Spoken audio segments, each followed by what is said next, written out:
ഇതാക്കണം അറിയാത്ത പിള്ള ചൊറിയും പറയുന്നില്ലൊരു പഴഞ്ചൊല്ലി നിങ്ങൾ കേട്ടുക്കണം. അതിനടിസ്ഥാനമാക്കിയാണ് ഇന്നത്തെ നമ്മളെ വീഡിയോ കേട്ടോ. 100% അങ്ങനെയൊക്കെ തന്നെയാണ്. അപ്പോൾ അതാ ഈ ഒരു പിള്ളച്ചെന്ന് ഇതാക്കണം ഒരുവിധം കൈയാണെങ്കിൽ ഈ ഒരു പരിപാടിക്കൊന്നും പോകലില്ല കേട്ടോ. ഇന്നേ വരെ അങ്ങനെ പോയിട്ടുമില്ല. അപ്പോൾ ഞാൻ ഏതായാലും ആ ഒരു പരിപാടിക്ക് ഇങ്ങോട്ട് ഇറങ്ങി അങ്ങോട്ട് തിരിച്ചേക്കാണ്. അപ്പോൾ ഞാൻ കുറച്ച് നല്ല പോലെ ഒന്ന് ചൊറിഞ്ഞു എന്ന് പറഞ്ഞാൽ മതിയല്ലോ. അപ്പോൾ ഇത് ഇതാക്കണം നമുക്കൊരു നിവർത്തിയില്ലായിട്ട് അങ്ങോട്ട് പോയി തിരിച്ചതാണ് കേട്ടോ. തിരിച്ചപ്പോൾ അത് ഇതിൻ്റെ ബാക്കിൽ ദജ്ജാതി പരിപാടികളൊക്കെ ഉണ്ടാവുമെന്ന് ഞാൻ ഓർത്തിട്ടില്ലേന്ന്. ഇതിന് മാത്രം ഇപ്പം എന്തേ ഇപ്പം പറ്റീന്ന് വിചാരിക്കുന്നുണ്ടാവും ചിലവരൊക്കെ. അപ്പോൾ ചിലവർക്ക് ഇതൊക്കെ ഓരോരോ പുത്തരി ആയിക്കാരം. ഞാനൊക്കെ അത് ആദ്യമായിട്ടായതുകൊണ്ടാണ് കേട്ടോ ഇങ്ങനെയൊക്കെ.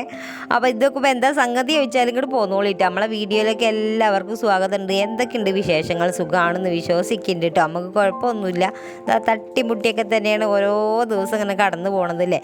എപ്പോഴും ഇതാകണം ഉഷാറായും നമ്മൾ വിചാരിച്ചമാർക്ക് പോയാലൊന്നും രസം ഉണ്ടാവില്ലല്ലോ ജീവിതം. അപ്പോൾ ഇതാകണം തട്ടലും മുട്ടലും ഒക്കെ ആയിട്ട് അങ്ങനെ പോകട്ടെ അല്ലേ. അപ്പോൾ എന്നും നമ്മൾ നീക്കുന്ന പോലെ തന്നെ പതിവ് തെറ്റിക്കാതെ നേരത്തെ കാലത്ത് അങ്ങോട്ട് നീച്ച് പോകുന്നേക്കണം കേട്ടോ. ഇനിയിപ്പോൾ അടുത്തല്ല പണിന്ന് ഇങ്ങനെ ചിന്തിച്ച് നിൽക്കണ്ട. നമുക്ക് ഇതാ പണി ഇതാ മുട്ടിനെ ഇങ്ങോട്ട് വന്നുകൊണ്ട് നിൽക്കും. അപ്പോൾ നമ്മൾ അടുത്ത പണിന്ന് ആയിട്ട് ഇങ്ങനെ ചിന്തിച്ചുകൊണ്ട് നിൽക്കണ്ടല്ലോ. അപ്പോൾ നേരത്തെ കാലത്ത് നീച്ചെടുത്ത് അടുപ്പിലൊക്കെ വെണ്ണീരൊക്കെ വാരി വേഗം ഒന്ന് തീ എത്തിക്കാനുള്ള പരിപാടിയിലാണ്. ചോറ് വെക്കണം, ചായ വെക്കണം, കടി ഉണ്ടാക്കണം, കറി ഉണ്ടാക്കണം, അങ്ങനെ പറഞ്ഞാൽ ഒരുവിധ പണി ഉണ്ടല്ലോ മുന്നിൽ. പിന്നെ നമ്മളിങ്ങനെ ചിന്തിച്ചിരിക്കേണ്ട കാര്യമല്ല. അങ്ങനെ തീയൊക്കെ പിടിപ്പിച്ച് കഴിഞ്ഞേരെയാണ് ഞാൻ വേഗം വീതനൊക്കെ ഒന്ന് തുടച്ചിട്ട് കേട്ടോ. ആകെപ്പാടൊന്ന് പരന്ന് കിടക്കുന്നു. അപ്പോൾ ഒന്ന് തുടച്ചൊക്കെ ഇട്ട് ഇനി വേഗം ദോശ ചുടട്ടെ എന്ന് വിചാരിച്ചു. ദോശ ചുട്ടിട്ടാണ് നമുക്ക് ചോറിന് വെള്ളം വെക്കാനായിട്ട്. കുറച്ച് ദോശയൊക്കെ തന്നെ ഉള്ളൂ. അപ്പോൾ ഒന്ന് വേഗം ചുട്ട് വെക്കട്ടെ എന്ന് വിചാരിച്ചു. ഇന്നലെ ഞാൻ മാവ് കൂട്ടി വെച്ചതാണ് കേട്ടോ. അപ്പോൾ പച്ചരി വെള്ളത്തിലിട്ടിട്ട് മാവ് കൂട്ടാൻ പറഞ്ഞാൽ ചിലപ്പോൾ നമ്മൾ മിക്സിക്ക് ഭയങ്കര കേടാണ് കേട്ടോ. അപ്പോൾ ഒച്ചയും വിളിയും കുറച്ച് കൂടുതലാണ്. അതുകൊണ്ട് തന്നെ പച്ചരി വെള്ളത്തിലിട്ടല്ല, പീടിയേന്ന് വാങ്ങിയ പൊടിയാണ് കേട്ടോ. ദോശപ്പൊടി പീടിയേന്ന് വാങ്ങിയതാണ്. അതാകുമ്പോൾ പിന്നെ സംഭവം ഈസിയാണ്, പെട്ടെന്ന് പരിപാടി ആയിരിക്കും കേട്ടോ. മിക്സിൻ്റെ ജാറിൽ ഇത്തിരി ചോറും ഇത്തിരി വെള്ളം പിന്നെ നമ്മളെ ദോശപ്പൊടിയും കൂടി ഇട്ടാണ്ട് ഒന്ന് മിക്സിയിലാണ്ട് കറക്കി എടുത്താൽ രാവിലേക്ക് നല്ല ഉസാറ് മാവാണ്ട് പൊന്തി ഇങ്ങോട്ട് വരും കേട്ടോ. അപ്പോൾ ആകെ മൊത്തം പറഞ്ഞാൽ കേടാണെന്ന് പറഞ്ഞാൽ മതിയല്ലോ. മിക്സിൻ്റെ ജാറിനാണോ കേട് മിക്സിക്കാണോ കേട് എന്ന് അറിയില്ല. ഒരു ഒച്ചയും വിളിയും കുറച്ച് കൂടുതലുണ്ട് മൂപ്പർക്ക്. അപ്പോൾ രാവിലെയൊക്കെ ഒക്കപ്പാട് ഇങ്ങനെ ഒച്ചയും വിളി ഉണ്ടാക്കണ്ടല്ലോ എന്ന് വിചാരിച്ചിട്ടാണ് അരി ഒന്ന് വെള്ളത്തിലിടാത്തത്. ഇപ്പോൾ ഫുള്ള് പീടിയത്തെ പൊടിയാണ്. അപ്പം പൊടിയാണെങ്കിലും ദോശപ്പൊടിയാണെങ്കിലും ഇപ്പോൾ ഫുള്ള് പീടിയത്തെ പൊടിയാണ് കേട്ടോ. പിന്നെ ഇതാകെ നമ്മളെ കറണ്ട് അടുപ്പിൻ്റെ കാര്യം പറയുകയാണെങ്കിൽ അത് അതിലേറെ വിറ്റാണെന്ന് പറഞ്ഞാൽ മതിയല്ലോ. അപ്പോൾ എന്താ വെച്ചാൽ അത് അതിന് തോന്നണ ആ ഒരു നേരത്താണ് കേട്ടോ കറണ്ട് അടുപ്പൊക്കെ ഒന്ന് ഓണായി കിട്ടുള്ളൂ. ഇന്ന് രാവിലെ ഓണായാണ്ട് അതിന് ചായയും വെച്ച് ഓഫാക്കി വെച്ചാൽ പിറ്റേത് രാവിലെ ചായ ഉണ്ടാക്കുമ്പോഴാണ് അതിനൊരു ഉണർവും ഉണ്ടാവുള്ളൂ കേട്ടോ. അതുവരെ പിന്നെ അത് മരിച്ച് കിടന്നുകൊണ്ടായി കാരം. അപ്പോൾ അങ്ങനെയാണ് കറണ്ട് അടുപ്പിൻ്റെ കാര്യം. ഗ്യാസ് നമുക്ക് ഇതുവരെ എത്തിയിട്ടില്ലല്ലോ. അപ്പോൾ ബുക്ക് ചെയ്തിട്ട് ഇപ്പോൾ ഒരാഴ്ച കഴിഞ്ഞെന്ന് തോന്നുന്നു. അപ്പം ഞമ്മക്കല്ലെങ്കിലും അങ്ങനെ തന്നെ കാര്യം. മുട്ട അടിക്കുമ്പോൾ അതാണ് കല്ലുമഴ ചെയ്ത് പറഞ്ഞായിരിക്കും കാര്യം. നമ്മളിതാ പൈസ ഒരു കൂട്ടിയാണ്ട് ഇതാ ഗ്യാസിൻ്റെ ഇതാ ബുക്ക് ചെയ്തൊക്കെ ഇത് വരുന്ന തന്നെയല്ല. അല്ലെങ്കിൽ നമ്മളെ മുന്നിൽ കൂടെ കാണാൻ പി അടിച്ച് അങ്ങനെ പോണ്. അപ്പം എല്ലായിടത്തും നമുക്ക് പണി തന്നെയാണ്. അപ്പം ചോറ് ഇതായി, അതേമാതിരി ദോശയായി. ദോശയ്ക്കൊരു തക്കാളി ചട്നി ഉണ്ടാക്കണ്ട. തക്കാളി ഉള്ളിയെ വെച്ചിട്ടൊരു ചട്നി ഉണ്ടാക്കണം. അതിലാണ് ഇതൊന്ന് ഉപ്പേരി വെക്കട്ടെ എന്ന് വിചാരിച്ച്. ഇന്നേ വരെ ഇതിനോട് ഞാൻ ഉപ്പേരി വെച്ച് തിന്നിട്ടില്ല കേട്ടോ. എങ്ങനെ ആകുമെന്ന് വലിയ കഥയൊന്നുമില്ല. ഏതായാലും ഞാൻ ഫോണിലൊക്കെ സെർച്ച് ചെയ്ത് ഉണ്ടാക്കലൊക്കെ പഠിച്ച് വെച്ചേക്കണം കേട്ടോ. അപ്പോൾ ഞാൻ വേഗം ചോറ് വെക്കണേൻ്റെ മുന്നേ തന്നെ ഇതൊന്ന് അരിഞ്ഞ് വെച്ചാൽ വേഗം ഉണ്ടല്ലോ, എളുപ്പമുണ്ടല്ലോ ആ പരിപാടി. ഇനി പിന്നെ ഇങ്ങനെ കാത്തു നിൽക്കണ്ടല്ലോ. അപ്പോൾ വേഗം ഒന്ന് അരിഞ്ഞ് വെക്കട്ടെ കേട്ടോ. എന്താ അതുമ്മലിട്ട് തന്നെയാണ് അരിയണത്. അപ്പോൾ വേഗം കുഞ്ഞതാക്കി നമ്മൾ ഈ ഒരു ഉള്ളീൻ്റെ തണ്ട് ഉണ്ടല്ലോ, ഉള്ളിത്തണ്ടാണിത്. അപ്പോൾ അതിങ്ങനെ അരിഞ്ഞ് നോക്കുമ്പോൾ ഇതാ കണ്ണിൽ കൂടെ നല്ല കുടുകുടോ വെള്ളം വരുന്നുണ്ട്. ഏതായാലും ഇപ്പോൾ ഉള്ളീൻ്റെ തലണ്ടാണല്ലോ. അപ്പം അങ്ങനെ കണ്ണിൽ കൂടെയൊക്കെ വെള്ളമൊക്കെ വരും. അപ്പം അങ്ങനെ കണ്ണിൽ നിന്ന് ഇങ്ങനെ വെള്ളം ഇങ്ങനെ ഒലിക്കുന്നുണ്ട്. ഞാൻ തന്നെ അരിഞ്ഞെടുക്കട്ടെ എന്ന് വിചാരിച്ച് ഉപ്പേരിയൊക്കെ ഓക്ക് കൊടുത്ത് അയക്കാനുള്ളതാണ്. അപ്പോൾ അതാകണം അടുപ്പിൽ ഈ ചട്ടി അങ്ങോട്ട് വെച്ചിട്ടുണ്ട്. ഈ ഒരു ചട്ടി ഇനി ഒരു കളിയാണ് കളിക്കുന്നുണ്ട് ഇവിടെ. വല്ലാത്തൊരു കളിയാണ് കേട്ടോ. അപ്പോൾ ഈ ഒരു ചട്ടിയുമ്പോഴാണ് വല്ലാതെ അങ്ങോട്ട് കരിയായത്. അപ്പോൾ ഇതിങ്ങനെ മാറ്റി മറിച്ചിട്ടാണ് നമ്മൾ ഉണ്ടാക്കുന്നത്. ആദ്യം ഞാൻ ഉണ്ടാക്കുന്നത് അങ്ങനെ ദോശക്കില്ലേ ഒരു ചട്നിയാണ് കേട്ടോ. ഉള്ളിയും തക്കാളിയൊക്കെ ഒന്ന് വാട്ടിയിട്ട് അങ്ങനെ ചട്നി അരക്കൂല. അപ്പം അങ്ങനെയാണ് ഉണ്ടാക്കി വെക്കുന്നത്. അപ്പോൾ കടുക് പൊട്ടിക്കുക, വെളിച്ചെണ്ണ ഒഴിച്ച് കടുക് പൊട്ടിക്കുക. അതിലേക്ക് ഇതാ ഉള്ളിയും തക്കാളി ഇട്ട് കൊടുക്കുക, വെളുത്തുള്ളി ഇട്ട് കൊടുക്കുക, ഇഞ്ചി ഉണ്ടെങ്കിൽ അത് ഇട്ട് കൊടുക്കുക. അത് നന്നായിട്ട് വഴറ്റി കഴിഞ്ഞാൽ പിന്നെ ഞങ്ങൾ ഇത്തിരി മുളകും പൊടി, ഇത്തിരി മഞ്ഞൾപ്പൊടി, ഉപ്പും ഒക്കെ പാടെ ഇട്ട് കൊടുത്തിട്ട് നല്ല ഉസാറായിട്ടൊന്ന് വഴറ്റി കൊടുത്തോളിയിട്ടാണ്. ഇന്നിപ്പോൾ ഇതാക്കണം തീരെ നേരമില്ലാത്തതുകൊണ്ട് തന്നെ ഉള്ളി വാടാനൊന്നും നിൽക്കുന്നില്ല. തക്കാളി ഇടാനായിട്ട് ഉള്ളി ചെറുതായിട്ടൊന്ന് വാടിയപ്പോൾ തന്നെ ഞാൻ തക്കാളി അങ്ങോട്ട് ഇട്ടിക്കണം കേട്ടോ. ഇന്നിപ്പോഴത്തെ തീരെ നേരമില്ല. അപ്പോൾ നേരമില്ലാതാവുമ്പോൾ ഇത്ര ടേസ്റ്റൊക്കെ മതി കേട്ടോ. അപ്പം ഇങ്ങനെ പെട്ടെന്ന് ഉണ്ടാക്കുന്ന പരിപാടിയല്ലേ. അപ്പം ഞാൻ ആ ഉള്ളി തക്കാളി ആ ഒരു മസാല ഇതാക്കണം വേറൊരു പാത്രത്തിൽ ചൂടാറാൻ വേണ്ടിയിട്ട് വെച്ചിക്കണം കേട്ടോ. പിന്നെ ആ ഒരു ചട്ടീൻ്റെ ആ മുഖഭാഗം ഒന്നും കൂടി ഒന്ന് കഴുകി കൊണ്ടുവന്നേക്കണം. എന്നിട്ട് പിന്നെ ഇതാക്കണം അടുപ്പത്തേക്ക് തന്നെ കയറ്റിക്കണം. ഇനി വേഗം ഞാൻ ഉള്ളിത്തണ്ട് ഉപ്പേരി വെക്കട്ടെ എന്ന് വിചാരിച്ചു. അപ്പോൾ ഉള്ളിത്തണ്ട് എങ്ങനെയാണ് ആദ്യമായിട്ട് ഉപ്പേരി വെക്കണവരാണെങ്കിൽ ഒന്ന് കണ്ടു പഠിച്ചോളിട്ടോ. ഞാൻ തന്നെ ആദ്യമായിട്ടാണ് പഠിക്കുന്നത്. അപ്പോൾ വേഗം ആ ഒരു ഫോണിൽ കണ്ട മരിക്ക് തന്നെയാണ് ഉണ്ടാക്കുന്നത്. നമ്മൾ കടുകൊക്കെ പൊട്ടിച്ച് ഉള്ളിയൊക്കെ തൂമിച്ചിട്ട്, അപ്പോൾ ഉണക്കമുളകൊക്കെ കയ്യിലില്ലവർക്കാണെങ്കിൽ 2-3 നാലിനൊക്കെ ഉണ്ട് മുറിച്ചാണ്ട് ഇട്ട് കൊടുക്കുക കേട്ടോ. എന്നിട്ട് നന്നായിട്ടൊന്ന് ഉള്ളിയൊക്കെ മൂത്ത് കഴിഞ്ഞാൽ പിന്നെ നമ്മളെ ഈ ഉള്ളിത്തണ്ട് ഒന്ന് കഴുകിയിട്ട് വാർന്നിട്ട് അതിലിട്ട് കൊടുക്കുക. നല്ല ഉസാറായിട്ട് വെള്ളം കാര്യങ്ങളൊന്നും ഒഴിച്ച് കൊടുക്കണം കേട്ടോ. ആവി തന്നെയാണ് വെന്തോളൂ അത്. അപ്പോൾ അതാക്കണം. പിന്നെ കുറച്ച് ഉപ്പിട്ട് കൊടുക്കുക കേട്ടോ. ആവശ്യത്തിന് തിരിത്തിരി ഇങ്ങനെ ഉപ്പിട്ട് കൊടുത്താൽ മതി. ഉപ്പേരിയാണ് വിചാരിച്ചാണ്ട് ഒരു ലോഡ് ഉപ്പിട്ടാൽ നിൽക്കണ്ട കേട്ടോ. അല്ല അപ്പോൾ ഏത് പോലീസുകാരുടെ ഒരു തെറ്റ് പറ്റുമ്പോഴാണല്ലോ പിന്നെ ഇങ്ങനെ പഠിക്കുകയല്ല. അപ്പോൾ ഞാനും തന്നെ ഉപ്പേരിയിലൊക്കെ ഉപ്പ് ഉണ്ടാവില്ലേ വിചാരിച്ചാണ്ട് കുറച്ച് തോനെ ഉപ്പിടുന്ന ആളാണ്. അപ്പോൾ ഉപ്പിട്ട് ചിലപ്പോൾ അത് ഏറലും ഉണ്ട്. അപ്പോൾ ഞാൻ നിങ്ങളോടായിട്ട് പറയാമെന്ന് മാത്രം. നമ്മളെ തെറ്റ് എല്ലാവർക്കും ഇങ്ങനെ പറ്റണ്ടല്ലോ വെച്ചിട്ടാണ് അങ്ങനെ ഉപ്പേരിയിൽ ഇതാക്കണം. നന്നായിട്ട് ഒന്ന് അടച്ച് വെച്ച് തട്ടിപ്പൊത്തിയൊക്കെ വെച്ചാണ്ട് അന്ന് അടച്ച് വെച്ച് ഒന്ന് ആവിയിലിട്ടുണ്ട് വേവിച്ചെടുക്കട്ടെ കേട്ടോ. അപ്പോൾ ഞാനും തന്നെ വെറുതെ നിൽക്കാനായിട്ടില്ല, വേഗം അടുത്ത പണികൾ നോക്കട്ടെ എന്ന് വിചാരിച്ചു. ഇന്നിപ്പോൾ ഒരു ലോഡ് പണിയുണ്ട്. അപ്പോൾ തേങ്ങയൊക്കെ ചിരകി നല്ല ഉസാറാക്കിയാണ്ട് വെച്ചിട്ടുണ്ട്. തേങ്ങ ചിരകി ഒന്ന് മിക്സീൻ്റെ ജാറിൽ മെല്ലെ ഒന്ന് കറക്കി എടുക്കണം കേട്ടോ. നമ്മൾ അവിയലിനൊക്കെ വെക്കൂലേ അങ്ങനെ ഒന്ന് കറക്കി എടുക്കണം. അതിക്ക് ഇത്തിരി മഞ്ഞൾപ്പൊടിയും പച്ചമുളകും ചെറിയ ഉള്ളിയും കൂടി ഒന്ന് ഇട്ടിട്ട് ഒന്ന് കറക്കി എടുത്താൽ ഉസാറായിട്ടാണ്.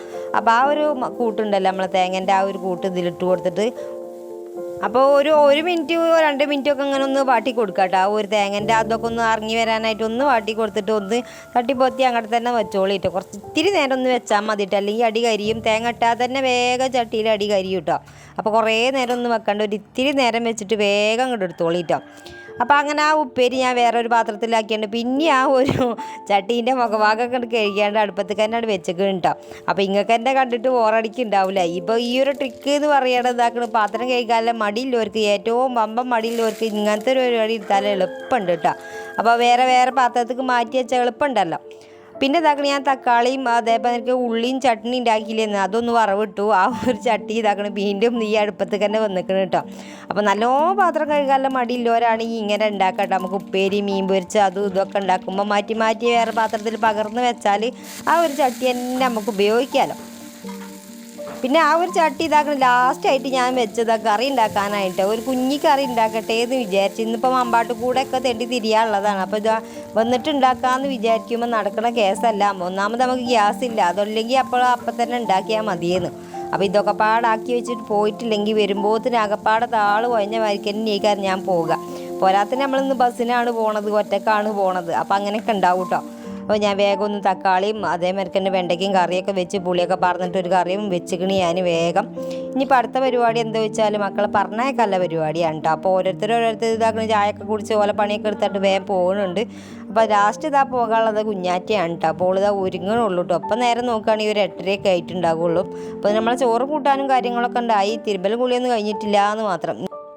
അപ്പോൾ ഇന്നത്തെ കുളി പറയുകയാണെങ്കിൽ ഒരു കാക്കക്കുളി തന്നെ കേട്ടോ. പെട്ടെന്ന് വേഗം പോകണം. ബലൊക്കെ ഒന്ന് ഒരുക്കി നിർത്തിയിട്ട് നമുക്കും തന്നെ വേഗം പോകാനുള്ളതാണ്. വെയിൽ മൂക്കുമ്പോഴത്തിന് തിരിച്ച് പോരാലോ എന്നുള്ളൊരു കണക്കൂട്ടലിലാണ് ഞാൻ പോണത്. കുന്തം പോയാൽ ഇതാക്കണം കുളത്തിലും തപ്പണം എന്നാണല്ലോ ഒരു ചൊല്ലില്ലത്. അപ്പോൾ ഇതാ തപ്പിക്കൊണ്ട് നിൽക്കുകയാണ് കേട്ടോ. കുറേ ഫയലുണ്ട്, അതിലൊക്കെ ഞാൻ തിരഞ്ഞ സംഭവം ഇതാ കിട്ടിയിട്ടില്ല കേട്ടോ. അപ്പോൾ ഞാനപ്പോൾ എന്താ തിരയണമെന്ന് വെച്ചാൽ ഇതാക്കണ ഇൻകം സർട്ടിഫിക്കറ്റ് ഉണ്ടാക്കണം കേട്ടോ. ഉണ്ണിമോക്ക് ഇതാ സ്കോളർഷിപ്പിന് എന്തിനോ കൊടുക്കാൻ വേണ്ടിയിട്ടാണ് എന്നാണ് പറഞ്ഞത് കേട്ടോ. അപ്പോൾ ഓലിതാ ടീച്ചർ ഇന്നലെ തന്നെ വിളിച്ചാണ്ട് ഇന്ന് തന്നെ കൊണ്ട് കൊടുക്കാൻ നിർബന്ധമാണെന്നാണ് പറഞ്ഞത്. അപ്പോൾ ഇങ്ങനത്തെ പേപ്പറൊക്കെ നമ്മളെ കയ്യിൽ ഇതിങ്ങനെ സ്വരുക്കൂട്ടി വെക്കണ പറ്റൂലല്ലോ, അതിനൊക്കെ ഓരോ കാലാവധി ഉണ്ടല്ലോ അല്ലേ. കമ്മ്യൂണിറ്റി ആണെങ്കിലും ഇൻകം സർട്ടിഫിക്കറ്റ് ആണെങ്കിലും അല്ലാത്ത സർട്ടിഫിക്കറ്റ് ആണെങ്കിലും അതിനൊക്കെ ഓരോ കാലാവധി ഉണ്ടല്ലോ. അപ്പോൾ ഇത്ര കൊല്ലത്തിനല്ല അപ്പോൾ നമ്മൾ എടുത്ത് വെക്കുക. അപ്പോൾ അത് ഇല്ലതൊക്കെ പഴയതുമാണ്. അപ്പോൾ ഇനിയിപ്പോൾ ഏതായാലും ഉണ്ടാക്കാൻ പോകണം എന്നില്ലല്ലോ, ഒരു തലവേദനയിലെയാണ്.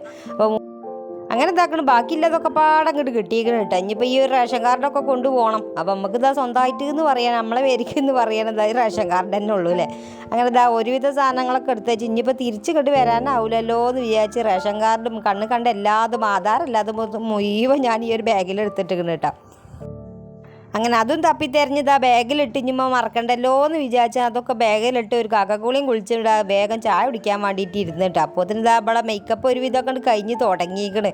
ഇത് ഇരുന്നാൽ പിന്നെ ഒരുപാട് നേരം കേട്ടോ മേക്കപ്പിന്. കണ്ണിൻ്റെ വാൽ അങ്ങോട്ട് എഴുതി അവിടെ നിന്ന് ഇങ്ങോട്ട് എഴുതി എന്നും പറഞ്ഞില്ലേ, നമ്മൾ എഴുതി കൊടുക്കണമൊന്നും മൂപ്പത്തിയാർക്ക് പറ്റുമൊന്നുമില്ല. വാല് കുറച്ച് അങ്ങോട്ട് തുമ്പ് ഒന്ന് വളഞ്ഞാലും പിന്നെ ഒക്കെ പാടാണ് വായിച്ചിട്ട് രണ്ടാമതാണ് ഇടൽ തുടങ്ങി. അപ്പോൾ ഓളെന്നെ ഇട്ടോട്ടെ എന്ന് വിചാരിച്ചു. അപ്പോൾ കണ്ണിൻ്റെ വാലിട്ടുന്ന പണിയപ്പം അത്. അപ്പോൾ അന്ന് അങ്ങോട്ട് നോക്കി ഇങ്ങോട്ട് നോക്കി കുറേ നേരം ഇതിന് തന്നെ ഉണ്ട് മുപ്പത്തിയാർക്ക്. അപ്പോൾ അതാക്കണം ഞാൻ ചായ കുടിയൊക്കെ ഇങ്ങനെ നടത്തിക്കൊണ്ട് നിൽക്കുകയാണ്. അതിൻ്റെ ഇടയിൽ അതാണ് ഗ്യാസുകാരൻ വരും പറഞ്ഞൊരു ശുഭവാർത്ത അങ്ങോട്ട് വിളിച്ച് പറഞ്ഞിരിക്കണം കേട്ടോ.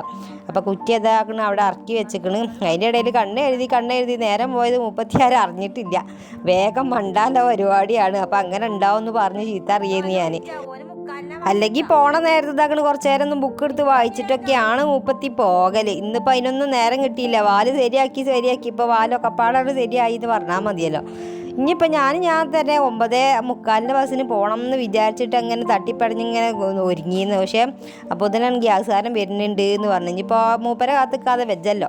അപ്പോൾ ഗ്യാസുകാരനെ കാത്തിക്കാൻ വേണ്ടി ഇങ്ങനെ നിൽക്കുകയാണ്. അപ്പോൾ ഇനി വെറുതെ വെക്കണ്ടല്ലോ വിചാരിച്ചാണ്ട് കുറച്ച് പാത്രമൊക്കെ ഉണ്ടെന്ന് കഴുകാൻ. അപ്പോൾ വേഗം കഴുകി വെക്കട്ടെ.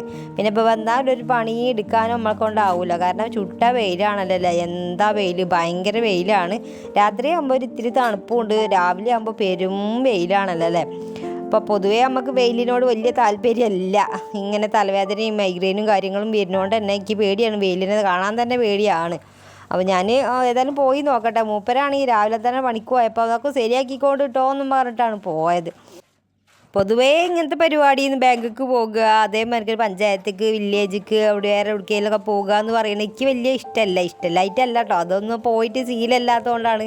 എവിടെ പോയിട്ട് എന്താ പറയുകയെന്നുള്ളത് അറിവില്ലായിട്ടാണ് കേട്ടോ ഇഷ്ടമല്ല എന്ന് പറയുന്നത്. അപ്പോൾ എപ്പോഴും പഞ്ചായത്തിലൊക്കെ പോയി എന്തെങ്കിലും ഒരു കാര്യത്തിനൊക്കെ ബാങ്കിലൊക്കെ പോയി ഇങ്ങനെ നിൽക്കണവർക്കല്ല അതിനെപ്പറ്റി അറിയുള്ളൂ. എനിക്ക് വല്ലാതെ അങ്ങോട്ട് അറിയില്ല കേട്ടോ. അതുകൊണ്ടാണ് വലിയ ഇഷ്ടമല്ലാത്തത് അവിടെ പോകാനായിട്ട്. ആദ്യമായിട്ട് ഏതായാലും ഒന്ന് പോയി നോക്കട്ടെ എന്താവുന്നില്ലത്. അപ്പം എന്നോട് പറഞ്ഞാൽ അക്ഷയയിൽ മാത്രം പോയാൽ മതി, അവിടുന്ന് കിട്ടിക്കോളൂ, ഇജാടെ എഴുതി കൊടുത്താൽ മതി കിട്ടിക്കോളൂ, അപ്പം തന്നെ കിട്ടും എന്നൊക്കെ പറഞ്ഞിട്ടാണ് മൂപ്പര് സോപ്പിട്ടിന്നെ പറഞ്ഞു വെച്ചത്. മൂപ്പർക്ക് തന്നെ നിശ്ചയുണ്ട് ഇതാ ഞാൻ ഒറ്റക്കാണ് പോണത്, എന്താ കഥ അല്ലാതെയാണ് പോണത് എന്നുള്ളത്. ഏതായാലും ഞാനൊന്ന് പോയോക്കട്ടെ, ഇങ്ങനെയൊക്കെ തന്നെ അല്ലേ പഠിക്കല്ലേ. അപ്പോൾ ഞാനതൊന്ന് പോയോക്കട്ടെ എന്നുള്ള ഇതിലാണ്. മനസ്സിൽ എപ്പോഴും ഇങ്ങനെ ഈ ഓരോരോ പണി എടുക്കുമ്പോഴും ഇങ്ങനെ ചിന്തയുണ്ട്, എന്താ ഇക്കാലം എവിടെ പോയിട്ട് എന്താ പറയുക എന്നുള്ളൊരു ചിന്തയിലാണ് നടക്കുന്നത്. അപ്പം ആദ്യമായിട്ടൊരു കാര്യം ചെയ്യുമ്പോൾ അങ്ങനെ തന്നെ ആയിക്കാരല്ലേ. ഫസ്റ്റ് ഈ ഒരു സ്റ്റേജിന്മേൽ കയറുന്ന ഒരു ഫീലിംഗ് ആയിക്കാരം. എവിടെ പോയിട്ട് എന്താ അപ്പം പറയുക, എവിടെ അപ്പം കാണുക, എന്താ അപ്പം ചെയ്യുക, എവിടെ അപ്പം എഴുതുക എന്നുള്ളൊരു കൺഫ്യൂഷനല്ലേ ആയിക്കാരം നമുക്ക്. പോയി ഒരു 2 വട്ടം 3 വട്ടം പോയാൽ പിന്നെ ഒരു തിരക്കേടൊന്നും ഉണ്ടാവില്ല. പിന്നെ ആരും ഇല്ലെങ്കിൽ നമുക്ക് ഒറ്റയ്ക്ക് തന്നെ പോകാം. ഏതായാലും ഇപ്പോൾ പ്രാവശ്യം ഞാൻ ഒറ്റക്കാണ് കേട്ടോ പോണത്. മൂപ്പര് പറഞ്ഞെങ്കിൽ അക്ഷയയിൽ പോയാൽ മതി, അക്ഷയയിൽ വേറെ എവിടേക്കും പോകുമൊന്നും വേണ്ട, പഞ്ചായത്തിക്കോ വില്ലേജിക്കോ ഒന്നും പോകുമൊന്നും വേണ്ട, അക്ഷയയിൽ തന്നെ പോയാൽ മതി, അപ്പം തന്നെ കിട്ടും എന്നൊക്കെ പറഞ്ഞിട്ടാണ് നിൽക്കുന്നത്. എനിക്ക് ഒരു സമാധാനം അതാണ്. അക്ഷയയിൽ പോയി പരിചയമുണ്ട് കേട്ടോ.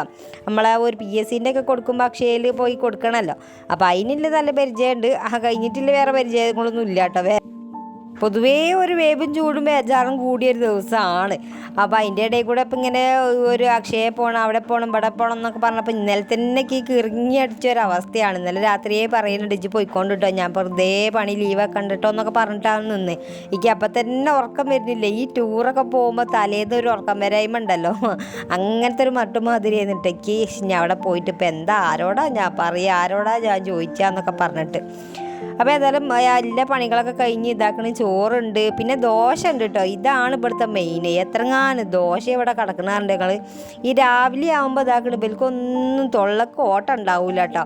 കൊല്ലിക്ക് ഇറങ്ങാനൊന്നും പള്ളിക്ക് പൈപ്പും ഉണ്ടാവില്ല, തൊള്ളക്ക് ഓട്ടം ഉണ്ടാവില്ല പറഞ്ഞാൽ മതിയല്ലോ. അപ്പോൾ ഇനി ഇതാക്കണ വൈകുന്നേരത്തിന് ഇതിന് അടിയായി കാരം. രാവിലെ തിന്നാത്തൊക്കെ ഇതാക്കണം വൈകുന്നേരം വന്നിട്ട് ഇരുന്നങ്ങോട്ട് തിന്നും. ആ ഒരു തീറ്റ കാണുമ്പോൾ ഡെക്കിൻ്റെ മുടി ഇങ്ങോട്ട് നീക്കിച്ചിക്കാനായിട്ട്. കാരണം രാവിലെ നമ്മൾ നേരത്തെ കാലത്ത് നീച്ചാണ്ട് എല്ലാതും ഉണ്ടാക്കി ചായ കടിയും കറിയും ഒക്കെ ഉണ്ടാക്കിയിട്ട് മക്കളാകപ്പാട് 1 പീസ് 1.5 പീസൊക്കെ തിന്നിട്ടാണ് പോണത്. പിന്നെ വൈകുന്നേരം വന്നാൽ പിന്നെ അതിന് അടിയാണ്. 2 എണ്ണം 3 എണ്ണം 4 എണ്ണം എന്ന് പറഞ്ഞെങ്കിൽ ഇരുന്നങ്ങോട്ട് തിന്നുപോലെ. അപ്പോൾ ഇന്ന് ഏതായാലും വന്നിട്ട് ഞാൻ മക്കളോട് പറയണം, ഒരൊറ്റ കുട്ടികളെ ദോശമ്മ കൈവച്ച് പോകരുത് എന്നുള്ളത്. ഞാൻ രാവിലെ അത് ഇതാക്കണം, കാടി കിട്ടാലും നിങ്ങൾക്ക് തരൂലെന്ന് പറയണം ഞാൻ. പക്ഷെ അങ്ങനെയൊന്നും പറയാൻ നമുക്ക് തോന്നൂലല്ലോ. തിന്നോട്ടെ എന്നേക്കാരം നമുക്ക് തോന്നലുണ്ടാകുക. അങ്ങനെ 9:45 പോകാൻ നിന്ന് ഞാൻ എന്താക്കണം 10 മണി ആയിക്കൊണ്ട് അയാളെ കാത്തു നിന്ന് ആകപ്പാടെ ഇങ്ങോട്ട് നേരം വൈകിക്കണ്. അപ്പോൾ മൂപ്പര് വന്ന് കുറ്റിയൊക്കെ ഇറക്കി വെച്ച് തന്ന് ഇവിടെ വെച്ചിക്കണ് കേട്ടോ. ഇനിയിപ്പോൾ ഇവിടുന്ന് അങ്ങോട്ട് അടുക്കളയിലെത്താൻ ആരെങ്കിലും കൊണ്ട് സഹായിച്ചിട്ട് വേണം, നമുക്ക് ഒറ്റക്ക് ഇത് പൊന്തൂല. ഏതായാലും കറിയൊക്കെ അയക്കണമല്ലോ, ഇനിയിപ്പോൾ അതിനവിടെ നിന്നോട്ടേ എന്ന് വിചാരിച്ചു. അവരൊക്കെ പണിയൊക്കെ കയറി വരട്ടെ, എന്നിട്ട് അവിടെ എത്തിക്കാം. അങ്ങനെ കെട്ടി ഒരുങ്ങിയാണ്ട് നമ്മളെ പീടിയൻ്റെ അവിടെ വന്ന് ഇങ്ങനെ ബസ്സിനെ കാത്ത് നിൽക്കുകയാണ്. 10:45 കേട്ടോ ബസ്സുള്ളത്. 10:37, 38 ആ ബസ് ഉള്ളത്. അപ്പോൾ നമ്മളെ അയൽവക്കക്കാരത്തി ഉണ്ട് ഒപ്പം. അപ്പോൾ ഞാൻ ഓളോടായിട്ട് വർത്താനം പറഞ്ഞൊക്കെ ഇങ്ങനെ ഇരിക്കുകയാണ്. അപ്പോൾ ഈ ഒരു ഓഫീസിലത്തെ പേപ്പറൊക്കെ വായിച്ചിട്ടാണ് ഈ ഒരു ബസ്സിനെ കാത്തിക്കണത്. പിന്നെ അപ്പുറത്ത് നമ്മളെ ക്ലബ്ബ് ഉണ്ട് കേട്ടോ, നമ്മളെ ബ്രദേഴ്സ് ക്ലബ്ബ് ഉണ്ട്. അങ്ങനെ എല്ലാതും ഒരു കൂടിക്കലർന്ന ഒരു അങ്ങാടി തന്നെയാണ്, ഒരു കുഞ്ഞ് അങ്ങാടിയാണ് ഞങ്ങളെ കറുകമണ്ണ അങ്ങാടി അറിയണത്. പിന്നെ അങ്ങനെ ബസ്സിൽ കയറി പിന്നെ ഒരു ഓട്ടം തന്നെയായിട്ട്. ആദ്യം നമ്മൾ അക്ഷയയിൽ പോയി അവിടെയൊക്കെ ശരിയാക്കി. അപ്പോൾ അയാൾ പറഞ്ഞു ശനിയാഴ്ച കിട്ടുള്ളൂ കേട്ടോ എന്നും പറഞ്ഞ്. അപ്പോൾ എനിക്ക് ബേജാറായാലും തുടങ്ങിയിട്ട്, കാരണം ഇന്ന് മാഷ് നിർബന്ധം പറഞ്ഞാണ്, ഇന്നാണ് ലാസ്റ്റ് ഡേറ്റ് എന്നൊക്കെ പറഞ്ഞതാണ്. അപ്പോൾ ഇന്ന് കിട്ടൽ നിർബന്ധമാണല്ലോ. അപ്പോൾ അയാളുടെ കാര്യങ്ങൾ പറഞ്ഞപ്പോൾ പറഞ്ഞു നിങ്ങൾ വില്ലേജിൽ പോയോണ്ട് അവിടെ ഓഫീസറെ കണ്ടുനോക്കി, എന്നിട്ട് ഓഫീസറോട് പറയും ഇന്ന് കൊടുക്കാനുള്ളതാണെന്നൊക്കെ പറയുന്നൊക്കെ പറഞ്ഞ്. അതിൽ പിന്നെ വമ്പാട്ട് എന്താക്കണ്ട് തിരിച്ച് വില്ലേജ് ഓഫീസിൽ ഓട്ടോറിക്ഷ വിളിച്ച് പോയി. നടക്കണ കേസെല്ലാം പറഞ്ഞിട്ട് ഓട്ടോറിക്ഷയ്ക്ക് പോയി ഒരു 30 ഉറുപ്യ കൊടുത്താണ്ട് അങ്ങനെ വില്ലേജിലെത്തി. വില്ലേജിൽ നിന്ന് കുറച്ച് നേരം അവിടെ നിന്നു കേട്ടോ. ഓഫീസർ പറഞ്ഞു ഇന്നല്ല ഇപ്പം നിങ്ങൾക്ക് കൊടുത്തിട്ടുള്ളൂ, ശനിയാഴ്ച കിട്ടുള്ളൂ കേട്ടോ പറഞ്ഞു. അതിൽ പിന്നെ ഓഫീസറോടും കാല് പിടിച്ച് ഞാൻ ഇന്ന് കൊടുക്കണം, മാഷ് വിളിച്ച് പറഞ്ഞാണെന്ന് ലാസ്റ്റ് ഡേറ്റ് ആണെന്നൊക്കെ പറഞ്ഞിട്ട് ഞാൻ അവിടെ കുറച്ച് നേരം നിന്ന്. അതിൽ പിന്നെ പറഞ്ഞു നിങ്ങൾ ഏതായാലും ഒരു 3/4 മണിക്കൂറോളം അവിടെ ഇരിക്കുകയാണെങ്കിൽ ഞാൻ ആക്കി തരാം, 2-3 ആൾക്കാരതും കൂടി ഉണ്ട് എന്നൊക്കെ പറഞ്ഞു. ഏതായാലും ഒരു മണിക്കൂറെങ്കിലും 2 മണിക്കൂർ ഞാൻ ഇരുന്നാലും വേണ്ടില്ല, ഇന്നിപ്പോൾ അതും കൊണ്ടേ പോകുള്ളൂ പറഞ്ഞിട്ട് അവിടെ കുറേ നേരം ഇരുന്ന് 1/4 മണിക്കൂറോളം ഞാൻ അവിടെ കുത്തിരുന്നു കേട്ടോ. പിന്നെ ഓഫീസർ വേഗം എഴുതി തന്ന് കൊണ്ടുപോയാണ്ട് നമ്മൾ അക്ഷയയെ കൊണ്ടുപോയി പ്രിൻ്റ് എടുത്ത് പിന്നെ സ്കൂൾക്ക് കൊടുത്തു. ആ ഒരു ഓട്ടോറിക്ഷ തന്നെ എല്ലാ ഉലകം ചുറ്റി പറഞ്ഞാൽ മതിയല്ലോ. അപ്പോഴാണ് ഞാൻ സമയം നോക്കുന്നത്. ലാസ്റ്റ് നമുക്ക് ബസ് 12:50 ഇവിടുന്ന് ബസ്സുള്ളത് കേട്ടോ. പിന്നെ ബസ്സുള്ളത് 2 മണിക്കാണ്. അതിൽ പിന്നെ ഓട്ടോറിക്ഷ അവിടുന്ന് ഒരു ഓട്ടോറിക്ഷേനെ വിളിച്ചത് ബസ്സിങ്ങനെ എത്തിയിട്ടുണ്ടോ. ഇപ്പം റോഡ് പണി ആയതുകൊണ്ട് ബസ് പകുതിയേ നിൽക്കുള്ളൂ. പാലത്തിൻ്റെ അവിടെ വന്നിട്ടാണ്ടോ ബസ് നിൽക്കുക. പിന്നെ അവിടുന്ന് അങ്ങോട്ട് മമ്പാട്ടിക്ക് നമ്മൾ നടന്ന് പോകണം. അപ്പം അങ്ങനെയാണുള്ളത്. അപ്പോൾ ഞാൻ കുടയൊക്കെ കൊണ്ടുപോയത് വലിയ ഭാഗ്യമായി, അല്ലെങ്കിൽ എൻ്റെ തലയൊക്കെ അകപ്പാടെ കീറി പൊളിഞ്ഞു. അപ്പോൾ ബസ്സിൽ വന്ന് കുറേ നേരം ഇരുന്നപ്പോൾ എനിക്ക് അകപ്പാടെ വെള്ളത്തിന് നല്ല ദാഹമുണ്ട് കേട്ടോ. പുഴയിലൊക്കെ നോക്കിയിട്ട് ഇറങ്ങി കുളിക്കാനൊക്കെ ഉള്ളൊരു പൂതിയൊക്കെ ഉണ്ടായിരുന്നു. അപ്പോൾ അവിടുന്ന് ഒന്നും വെള്ളം വാങ്ങി കുടിക്കാത്തതിൻ്റെ കാരണം ബസ് പോയാൽ പിന്നെ ഇപ്പോൾ ഈ ഒരു അടുത്ത കാലത്തൊന്നും ബസ്സില്ല. പിന്നെ 2 മണി വരെ ഞാൻ വെറുതെ അവിടെ ഇങ്ങനെ ഇരിക്കണം വിചാരിച്ചിട്ട് മണ്ടി കൂടി പോകുന്നതാണ്. അപ്പോൾ ബസ് കുറച്ച് നേരം ഇങ്ങനെ നിന്നു കേട്ടോ. അപ്പോൾ പിന്നെ പോയി ഇറങ്ങി അതുകൊണ്ട് വെള്ളക്കുപ്പി വാങ്ങാനായിട്ട് അവിടെ അടുത്തൊന്നും ഒരു കടിയില്ല. അപ്പോൾ അതിൽ പെട്ടില്ല ഞാൻ. അപ്പം ഇങ്ങനെ ഇരിക്കുകയാണ്, ഇങ്ങനെ ക്ഷീണിച്ച് അകപ്പാടെ ക്ഷീണം പിടിച്ചിട്ട് അങ്ങനെ ഇരിക്കുകയാണ്. അപ്പോൾ പുറത്തേക്ക് നോക്കിയപ്പോൾ നല്ല നിലാവാട്ടോ, നല്ല ഉസാറ് നിലാവാണ്. എന്തോരം വെളിച്ചമെന്നറിയാം. അപ്പോൾ അതാണ് നമ്മളെ പാലം. അപ്പോൾ ഈ ഒരു ഭാഗത്ത് തീരെ വെള്ളമല്ല കേട്ടോ, പക്ഷേ ഷട്ടർ താത്തിയോണ്ട് ആ ഭാഗത്ത് നല്ല പോലെ വെള്ളമുണ്ട് കേട്ടോ. അപ്പോൾ അതൊക്കെയാണ് ഈ ഒരു നേരത്തെ നമുക്ക് പറയാൻ തോന്നുന്നത്. കാരണം വേറെ ഒന്നും പറയാനില്ല, വീട്ടിലെത്തിയാൽ മതിയെന്നൂന്നില്ല ഒരു അവസ്ഥയിലാണ്. അപ്പോൾ കണ്ടില്ല, ഷട്ടർ താത്തിയോണ്ട് തന്നെ നല്ല വെള്ളക്കുറവുണ്ട് ഈ ഒരു ഭാഗത്ത് കേട്ടോ. പിന്നെ വൈകുന്നേരം ആകുമ്പോൾ പിന്നെ അവിടെ ആൾക്കാരെ കൊണ്ട് തട്ടിത്തറിഞ്ഞ് നടക്കാനാവില്ല കേട്ടോ. വൈകുന്നേരം പറയുമ്പോൾ നല്ല രസമല്ലേ, ഈ സൂര്യൻ ഇങ്ങനെ പോണ പോക്കിലൊക്കെ ഇവിടെ നിന്ന് കാണാൻ നല്ല രസമാണ്. നല്ല കാറ്റൊക്കെ അടിച്ചങ്ങനെ കുത്തിരിക്കുക. പക്ഷേ നമുക്ക് അങ്ങോട്ട് തോന്നിയിട്ടില്ല കേട്ടോ. അതിനായിട്ട് ഇങ്ങോട്ട് വരിക എന്ന് പറയുന്നത് വലിയ റിസ്ക്കുള്ള കാര്യമാണ്. അപ്പോൾ അങ്ങനെ നമ്മൾ ലാസ്റ്റ് വീട്ടിലെത്തി ഒരു വെള്ളക്കുപ്പിയൊക്കെ വാങ്ങിയിട്ടാണ് കേട്ടോ ഞാൻ വേഗം പോകുന്നത്. നല്ല ദാഹമുണ്ടെന്ന് പറഞ്ഞാൽ നല്ല ദാഹമുണ്ടെന്ന് അതിലൊരു ടിലോൻ്റെ കുപ്പിയൊക്കെ വാങ്ങിയൊക്കെ കുടിച്ചിട്ട് ഇങ്ങനെ പോന്നു ഞാൻ. ഇനിയിപ്പോൾ ഒരു സമാധാനമാണ് വീട്ടിലെത്തിയാൽ. ഇനിയിപ്പോൾ ബാക്കി പണിയൊന്നും ഇല്ലല്ലോ, ഇനിയിപ്പോൾ ചോറ് തിന്ന് ഒരു ഭാഗത്ത് ഇരിക്കാലോ വെച്ചിട്ടാണ്. അപ്പോൾ നമ്മളെ കൊടയൊക്കെ മടക്കി കൊണ്ടുപോയോണ്ട് നന്നായി എന്ന് പറഞ്ഞില്ലേ. അപ്പോൾ ഇമാതിരി വീഡിയോ എടുക്കാൻ ഇത്തിരി കഷ്ടപ്പാടൊക്കെ തന്നെയാണ് കേട്ടോ. നമുക്ക് സ്വന്തമായിട്ട് നമ്മളെ ക്യാമറമാനൊന്നും ഇല്ലാത്തതുകൊണ്ട് ഞാൻ തന്നെ ക്യാമറ ഓൺ ആക്കിയിട്ട് പിന്നെ ആ വന്ന വഴിക്ക് തന്നെ തിരിച്ച് നടന്നിട്ട് പിന്നെ ഇങ്ങോട്ട് തിരിച്ചു നടന്നിട്ടാണ് ഇപ്പോൾ ആ ഒരു വീഡിയോ ഒക്കെ ഉണ്ടാക്കിയത്. പിന്നെ നമ്മളെ റിഹാൻ ഖാൻ ഒരു ഹായ് പറയാൻ പറഞ്ഞിട്ടുണ്ട്. പിന്നെ ഗീതാ പുരുഷോത്തപ്പൻ നല്ല ഉസാറായിട്ട് ഒരു ഹായ് പറയാൻ പറഞ്ഞിട്ടുണ്ടായിരുന്നു കേട്ടോ. അപ്പോൾ കയ്യൊക്കെ ഒടിഞ്ഞ് കിടക്കുകയാണെന്ന് പറഞ്ഞത്, കയ്യോ കാലോ എവിടെയോ ഒന്ന് ഒടിഞ്ഞ് കിടക്കുകയാണ്. ഏതായാലും സുഖമായിട്ട് ഗീത ചേച്ചിക്കൊക്കെ. അപ്പോൾ ഇന്നത്തെ വീഡിയോ ഇഷ്ടമായിട്ടുണ്ടെങ്കിൽ ഒന്ന് ലൈക്ക് ചെയ്യാനും ഷെയർ ചെയ്യാനും സബ്സ്ക്രൈബ് ചെയ്യാനൊന്നും മറക്കാതെ കേട്ടോ. അപ്പോൾ ഞാൻ നാളെ വരാം. Bye bye.